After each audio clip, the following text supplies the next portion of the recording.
ಇವತ್ತು ನಾನು ವಿವಿ ಚೌಡೇಶ್ವರಿ ದೇವಸ್ಥಾನಕ್ಕೆ ಹೋಗ್ತಾ ಇದ್ದೀವಿ. ತಿಪ್ಟೂರ್ ಹತ್ರ ಚೌಡೇಶ್ವರಿ ದೇವಸ್ಥಾನ ಇದೆ, ದಸರೆ ಘಟ್ಟ ಅಂತ ಹೇಳ್ತಾರೆ. ಸೊ ವಿವಿ ಅವ್ರದ್ದು ಮನೆ ದೇವರು ಚೌಡೇಶ್ವರಿ ಮೈಸೂರು ಹತ್ರ, ಮಂಡ್ಯ ಹತ್ರ ಎಲ್ಲೋ ಬರುತ್ತೆ. ಸೊ ಇವ್ರಪ್ಪ ಇದ್ದಾಗ ಹೋಗ್ತಾ ಇದ್ರಂತೆ ಯಾವಾಗ್ಲೂ. ಇವಾಗ ನಮ್ಗದು ಪ್ರಾಪರಾಗಿ ಪ್ಲೇಸ್ ಎಲ್ಲಿದೆ ಅಂತ ಗೊತ್ತಿಲ್ಲ, ಮತ್ತು ಎಷ್ಟೋ ವರ್ಷದಿಂದ ಅವ್ರು ಹೋಗೋದು ಬಿಟ್ಟಿದ್ರಂತೆ. ಅದಕ್ಕೆ ಊರಿಗೆ ಬಂದಾಗೆಲ್ಲ ನಾನು ಇಲ್ಲಿ ತಿಪ್ಟೂರ್ ಹತ್ರ ಇರೋ ಚೌಡೇಶ್ವರಿ ದೇವಸ್ಥಾನಕ್ಕೆ ಕರ್ಕೊಂಡು ಹೋಗ್ತೀನಿ. ಸೊ ಎವ್ರಿ ಟೈಮು ಲೈಕ್ ಈ ಆಗಸ್ಟ್, ಜುಲೈ ಆಗಸ್ಟ್ ಟೈಮಲ್ಲಿ ಬಂದಾಗ ಒಂದ್ಸಲ ಹೋಗ್ಬಿಟ್ಟು ಬರ್ತೀವಿ ಇಯರ್ಲಿ ಒನ್ಸ್. ಚೆನ್ನಾಗಿದೆ ಇಲ್ಲಿರೋ ದೇವಸ್ಥಾನ. ಸೊ ದೇವಸ್ಥಾನದ ಹತ್ರ ರೀಚ್ ಆದ್ವಿ, ತೋರಿಸ್ತೀನಿ ದೇವಸ್ಥಾನ. ಇವಾಗ ಫಸ್ಟು ಹಣ್ಣು ಮತ್ತು ಹೂವೆಲ್ಲ ತಗೊಂಡ್ಬರೋಣ. ಚೆನ್ನಾಗಿದೆ ಅಲ್ಲ, ಆದರೂ ಜನ ಬಂದಿದ್ದಾರೆ ಇವತ್ತು ಸಂಡೇ ಆದ್ರೂ.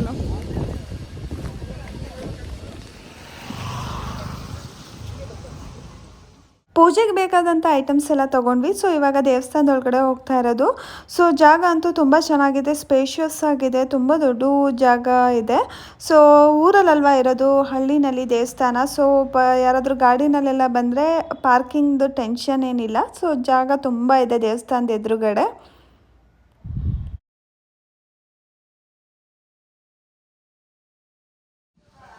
ದೇವಸ್ಥಾನದ ಒಳಗಡೆ ಎಂಟರ್ ಆದ್ವಿ.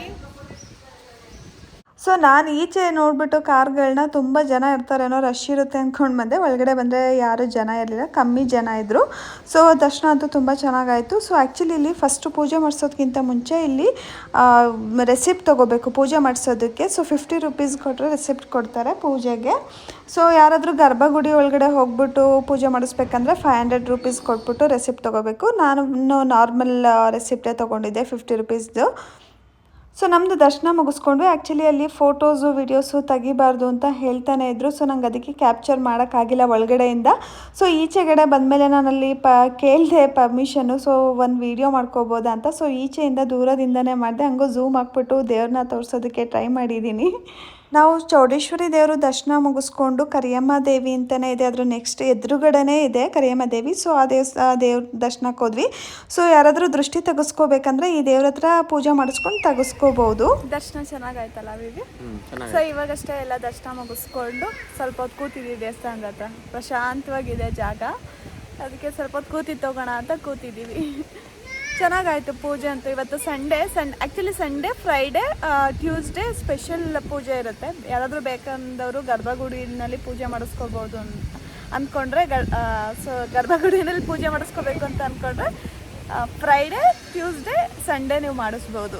ಸೊ ಊರಿಗೆ ಹೋಗಿ 3 ದಿನ ಆಯಿತು ಅಂತಲೇ ಗೊತ್ತಾಗಿಲ್ಲ, ಬೇಗ ಹೋಯ್ತು ದಿನ ಅಂತೂ. ಸೊ ಮತ್ತೆ ಬೆಂಗಳೂರಿಗೆ ಬಂದ್ವಿ. ಬೆಂಗಳೂರಿಗೆ ಬಂದಮೇಲೆ ಮಳೆ ಬರ್ತಾಯಿತ್ತು. ಇವಾಗೇನು ರೈನಿ ಸೀಸನ್ ಅಲ್ಲ, ಮಳೆ ಬರ್ತಾಯಿತ್ತು. ಸೊ ಅದಕ್ಕೆ ಡಿನ್ನರ್ಗೆ ಅಂತ ಈಚೆ ಹೋಗಿದ್ವಿ. ಸೊ ಎಲ್ಲಿಗೆ ಹೋಗಿದ್ವಿ ಅಂತ ನೋಡೋಣ ಬನ್ನಿ. ಮಳೆ ಬರ್ತಾಯಿತ್ತು, ಯಾವುದಾದ್ರೂ ಡಾಬಾಗೆ ಹೋಗೋಣ ಅಂತ ಅಂದ್ಕೊಂಡ್ವಿ ನಾನು ವಿವಿ. ಸೊ ನೆಲಮಂಗಲ ಹತ್ರ ಇರೋ ವೈಗಿ ಡಾಬಾಗೆ ಹೋಗೋಣ ಅಂದ್ಕೊಂಡ್ವಿ. ಬಟ್ ಯಾಕೋ ಬೇಡ, ಯಾವಾಗಲೂ ಹೋಗ್ತಾ ಇರ್ತೀವಿ ಅಂತ ಹೇಳಿ ಬನ್ನೇರುಘಟ್ಟ ರೋಡಲ್ಲಿ ನೋಡಬೇಕಾದ್ರೆ ಗುರು ಗ್ರೀನ್ಸ್ ಡಾಬಾ ಇದೆಯಲ್ಲ ಬನ್ನೇರುಘಟ್ಟ ರೋಡಲ್ಲಿ, ಅಲ್ಲಿ ಹೋಗೋಣ ಅಂತ ಡಿಸೈಡ್ ಮಾಡಿಕೊಂಡೆ. ಆ್ಯಕ್ಚುಲಿ ಇದು ನನಗೆ ವಿವಿಗೆ ಫೇವ್ರೆಟ್ ಪ್ಲೇಸು. ಏನಕ್ಕೆ ಅಂದರೆ ನಾವು ಮದುವೆಗಿಂತ ಮುಂಚೆ ಜಾಸ್ತಿ ಬರ್ತಿದ್ದಂಥ ಪ್ಲೇಸ್ ಇದು. ನಾವು ಬಂದಿದ್ದು ಗುರು ಗ್ರೀನ್ಸ್ ಗಾರ್ಡನ್ ರೆಸ್ಟೋರೆಂಟಿಗೆ. ಅಂದರೆ ಡಾಬಾ ಥರ ಇದೆ ಆ್ಯಕ್ಚುಲಿ. ಸೊ ತುಂಬ ಚೆನ್ನಾಗಿದೆ, ಆ್ಯಂಬಿಯನ್ಸ್ ಎಲ್ಲ ಚೆನ್ನಾಗಿರುತ್ತೆ.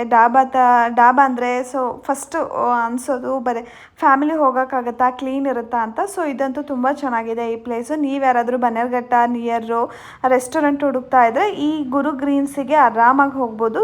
ಕ್ಲೀನಾಗಿದೆ, ಫುಡ್ಡು ತುಂಬ ಟೇಸ್ಟಿಯಾಗಿದೆ.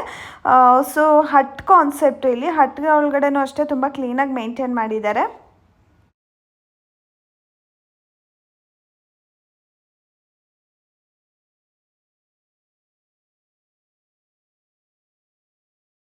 ಸೊ ನೀವು ಯಾರಾದರೂ ದೊಡ್ಡ ಫ್ಯಾಮಿಲಿ ಬಂದರೆ huts like 6 seater 8 seater huts ಕೂಡ ಇದೆ. ಸೊ ನಾವು ತೊಗೊಂಡಿದ್ದು 4 ಸೀಟರ್ ಹಟ್ಟು, ಬಿಕಾಸ್ ನಾವು ಇಬ್ಬರೇ ಇದ್ವಲ್ಲ.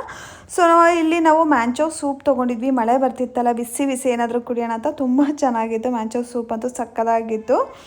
ಸೊ ಮ್ಯಾಂಚೋ ಸೂಪ್ ಕುಡಿದ್ಮೇಲೆ ನಾವು ತರಿಸ್ಕೊಂಡಿದ್ದು ಎಗ್ ಬೋಂಡಾ ಮತ್ತು ಲೆಮನ್ ಚಿಕನು. ಸೊ ಎಲ್ಲ ಒಂದಾದ್ಮೇಲೆ ಒಂದು ತರಿಸ್ಕೊತಾ ಇದ್ವಿ, ಯಾಕೆಂದರೆ ಬಿಸಿ ಬಿಸಿ ಇದ್ದರೆ ಚೆನ್ನಾಗಿರುತ್ತೆ, ಮಳೆ ಬರ್ತಿತ್ತಲ್ಲ. ಮತ್ತು ತಂದೂರಿ ಟಿಕ್ಕಾ ತರಿಸ್ಕೊಂಡಿದ್ವಿ. ಸೊ ನೆಕ್ಸ್ಟ್ ನಾವು ತರಿಸ್ಕೊಂಡಿದ್ದು ಹೋಮ್ ಸ್ಟೈಲ್ ಚಿಕನ್ ಅದು ಆ್ಯಕ್ಚುಲಿ ತುಂಬ ಚೆನ್ನಾಗಿತ್ತು, ಸಕ್ಕ ಸ್ಪೈಸಿ ಆಗಿತ್ತು. ಲಾಸ್ಟಲ್ಲಿ ತರಿಸ್ಕೊಂಡ್ವಿ, ನನಗೆ ವಿವಿಗಂತೂ ತುಂಬ ಇಷ್ಟ ಆಯಿತು. ಸೊ ಮತ್ತು ಇಲ್ಲಿ ಹಟ್ಸ್ ಕಾನ್ಸೆಪ್ಟ್ ಅಲ್ದಲೇ ನಾರ್ಮಲ್ ರೆಸ್ಟೋರೆಂಟೂ ಇದೆ. ಸೊ ರೆಸ್ಟೋರೆಂಟು ಅಷ್ಟೇ ನಿಮಗೆ ಒಳ್ಳೆ ಆ್ಯಂಬಿಯನ್ಸ್ ಸಿಗುತ್ತೆ, ಚೆನ್ನಾಗಿದೆ. ಸೊ ನೀವು ಇಲ್ಲಿ ನೋಡ್ಬೋದು. ಸೊ ರೆಸ್ಟೋರೆಂಟ್ ಒಳಗಡೆ ನಿಮಗೆ ಪ್ರೊಜೆಕ್ಟರ್ ಕೂಡ ಸಿಗತ್ತೆ. ಸ್ಟಾರ್ಟರ್ಸನ್ನೇ ನಾವು ಜಾಸ್ತಿ ತೊಗೊಂಡಿದ್ವಲ್ಲ, ನಮಗೆ ಮತ್ತೆ ಮೇನ್ ಕೋರ್ಸ್ ತಿನ್ಬೇಕು ಅನ್ನಿಸ್ಲಿಲ್ಲ, ಹೊಟ್ಟೆ ಫುಲ್ ಆಗಿತ್ತು ನನಗೆ ವಿವಿಗೆ. ಸೊ ಅದಕ್ಕೆ ನಾವು ಮೇನ್ ಕೋರ್ಸ್ ಏನೂ ತೊಗೊಂಡಿಲ್ಲ. ಫುಡ್ ಅಂತೂ ತುಂಬ ಚೆನ್ನಾಗಿರುತ್ತೆ. ನೀವು ಯಾರಾದರೂ ಟ್ರೈ ಮಾಡಬೇಕಂತಂದರೆ ಗುರು ಗ್ರೀನ್ಸ್ ರೆಸ್ಟೋರೆಂಟಲ್ಲಿ ಟ್ರೈ ಮಾಡ್ಬೋದು. ತುಂಬ ಚೆನ್ನಾಗಿದೆ ಫುಡ್ಡು, ಬನ್ನೇರುಘಟ್ಟ ರೋಡಲ್ಲಿರೋದು. ಸೊ ನನಗೆ ವಿವಿಗೆ ಗ್ರೂಮಿಂಗ್ ಟೈಮು. ಸೊ ನಾನು ವಿವಿ ಸ್ಪಿನ್ ಸಲೂನ್ಗೆ ಹೋಗಿದ್ವಿ. ಸೊ ಏನಕ್ಕೆ ನಮ್ಮದು ಆ್ಯನಿವರ್ಸರಿ ಬಂತಲ್ಲ, ಅದಕ್ಕೆ ಹೇರ್ ಕಟ್ಟು ವ್ಯಾಕ್ಸಿಂಗ್ ಅಂತ ಎಲ್ಲ ಇದ್ದೇ ಇರುತ್ತಲ್ಲ. ಸೊ ಅದಕ್ಕೆ ಅಂತ ಇಬ್ಬರೂ ಸ್ಪಿನ್ ಸಲೂನ್ಗೆ ಹೋಗಿದ್ವಿ. ಸೊ ನೆಕ್ಸ್ಟ್ ವ್ಲಾಗ್ಸ್ಗಳು ನಂದು ಆ್ಯನಿವರ್ಸರಿ ವ್ಲಾಗ್ಸ್ ಇರುತ್ತೆ, ಯಾರು ಮಿಸ್ ಮಾಡ್ಕೋಬೇಡಿ. ಸೊ ಇಲ್ಲಿಗೆ ಇವತ್ತಿನ ವ್ಲಾಗ್ನ ಮುಗಿಸ್ತಾ ಇದ್ದೀನಿ. ಯಾರೆಲ್ಲ ನನ್ನ ವೀಡಿಯೋ ನೋಡ್ತಾ ಇದ್ದೀರಾ, ಇಷ್ಟ ಆಗಿದ್ರೆ ಲೈಕ್ ಮಾಡಿ, ಶೇರ್ ಮಾಡಿ, ಸಬ್ಸ್ಕ್ರೈಬ್ ಮಾಡಿ. ನೆಕ್ಸ್ಟ್ ಸಿಗೋಣ ಮುಂದಿನ ವ್ಲಾಗಲ್ಲಿ. ಅಂಟಿಲ್ ದೆನ್ ಟೇಕ್ ಕೇರ್, ಬಾಯ್.